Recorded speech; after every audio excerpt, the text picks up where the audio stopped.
প্রবলেমে আছে উনি দেখবেন উনি কোনো ট্রিটমেন্ট নিতে চান না। আমি যদি কোনো মেন্টাল হেলথ প্রবলেম থেকে আমাকে যদি এসে কেউ বলে যে ভাই আমার মনে হচ্ছে ইউ শুড সি সাইকোলজিস্ট, কিছু বিষয় আপনি একটু কথা বলে আসেন, আমি তার উপর রাগ হয়ে যাচ্ছে। তার মানে পুরো বিষয়টা না, এটা একটা মিস্টেরিয়াস এখন পর্যন্ত বাংলাদেশের কনটেক্সটে আমি বলবো। যার ফলে আমাদের, আপনারা তো সবাই জানেন এখন আমাদের মেন্টাল হেলথের সিচুয়েশন আমাদের দেশে খুবই খারাপ অবস্থা। বলা হইতেছে 2/3 of the population is suffering from some sort of mental health issues. তো যাবে কোথায়? কেউ যদি মনে করে যে হ্যাঁ আমার কিছু মেন্টাল হেলথ প্রবলেম আছে, আমি কোথায় যাব?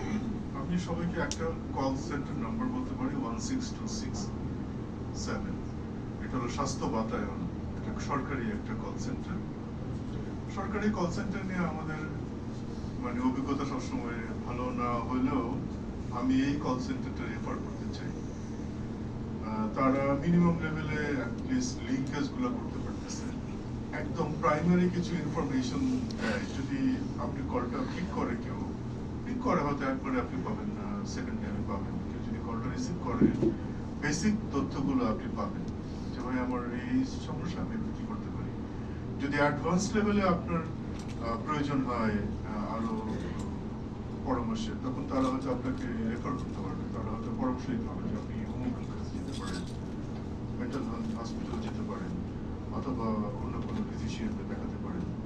এর বাইরে আমাদের প্রাইভেট সেক্টরে অনেকগুলো মেন্টাল হেলথ এখন ইয়ে হচ্ছে, সার্ভিস দেওয়া হচ্ছে। প্রবলেম হলো যে ওটা অ্যাফোর্ড করতে পারবে না।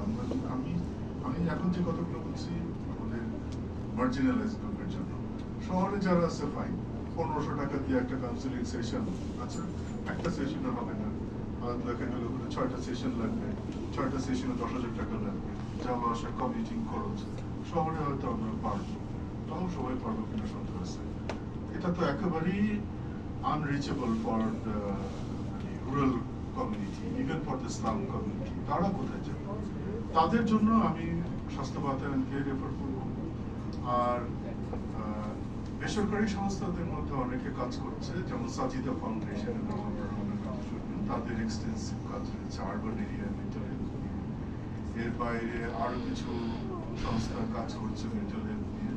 তো আপাতত এইটুকুই। তবে অবশ্যই আমাদের প্রয়োজনের তুলনায় যে ইনিশিয়েটিভটা এখনো মেন্টাল হেলথ নিয়ে, এটা অনেক নিচে, এখনো অনেক অনেক প্রয়োজন আছে আমাদের মেন্টাল হেলথ নিয়ে কাজ করার।